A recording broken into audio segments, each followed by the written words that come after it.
County leaders are extending San Diego's stay-at-home public health order, which was set to expire tomorrow night. They say it is up to the governor to decide on whether to ease coronavirus restrictions. And the bulk of those restrictions are not going to be lifted anytime soon. Thank you for joining us for the Nightly Check-In. I'm Catherine Garcia. This comes after a week of intense public lobbying by mayors up and down the county and County Supervisor Jim Desmond to begin opening up businesses as soon as this weekend. But Supervisor Greg Cox said clearly San Diego will not get ahead of Governor Newsom, citing potential legal and safety challenges. Counties do not have the ability to get ahead of the governor's executive order. Counties have the ability to be more restrictive than the governor in their public health orders, but not less restrictive. We must be guided by the framework for reopening put out by Governor Newsom yesterday and by the medical data and the facts on the ground. Supervisor Cox said he and Supervisor Nathan Fletcher will present a set of guidelines for businesses to adhere to in anticipation of restrictions easing. But again, we're looking at weeks and months for certain businesses reopening locally, not days. So here are the latest numbers in San Diego. County leaders announced 118 more positive cases out of 1,966 tests done. In total, there are now more than 3,400 cases, and 2 additional San Diegans have died, bringing the total number of deaths now to 120. Chula Vista is the only city in this county where the number of infections is still going up. So that city's created its own COVID-19 task force. Several teams of 4 consisting of someone from the police department, a firefighter, a person from Public Works, and one from code enforcement will go out every day to make sure people help flatten the Chula Vista curve. Such as, employees at an open business not wearing PPE, having a mask or having glasses on when they should actually be on. The teams will go out every day this week throughout the city's busiest corridors. The city might consider citations if they notice that small businesses do not follow public health safety rules. Boeing is predicting it will take 3 to 5 years for air travel demand to recover to 2019 levels because of this pandemic. The company's CEO says air passenger traffic is down 95% from last year. Boeing posted a $641 million loss in the first quarter and is seeking workforce reductions, basically letting people go. The aircraft maker was already struggling from that 13-month-long grounding of its best-selling plane, the 737 MAX. We get back to 19 levels in around 3 years, and then to get back on the growth track, it might take another couple of years. So we've been conservative in that respect. Our planning is mostly built around the refleeting of a variety of airlines.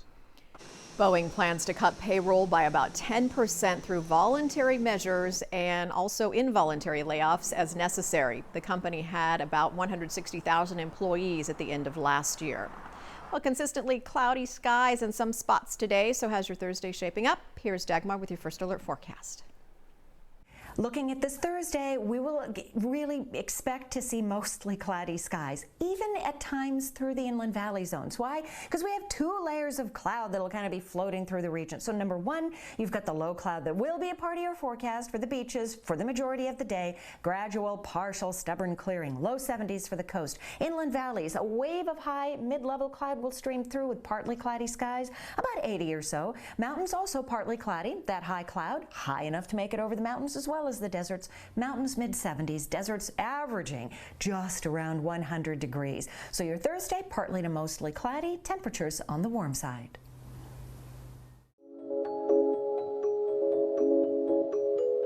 For sure, when we first come back, all the restaurants, things are not going to be the same again. We're trying to figure out ways at the Casbah that we can get back open. We look to the future and talk with 2 of San Diego's most recognizable names in the food and the entertainment industry. So I'm Sam the Cooking Guy. My name's Tim Mays.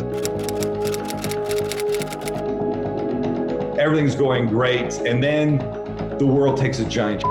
Now we're at this reinvention point. What do we do?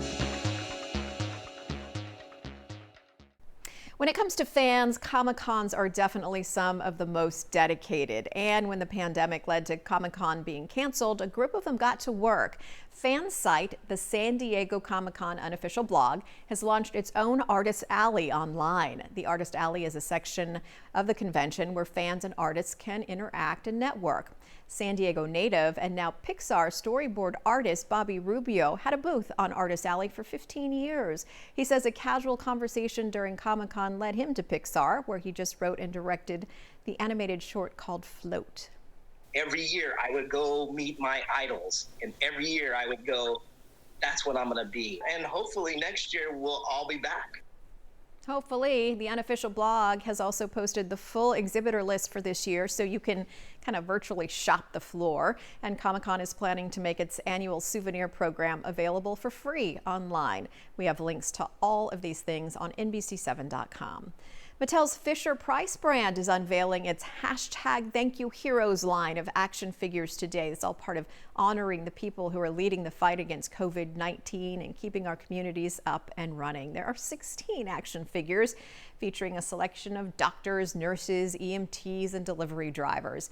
All of the net proceeds from this line will go to #FirstRespondersFirst, an initiative created to support first responder healthcare workers.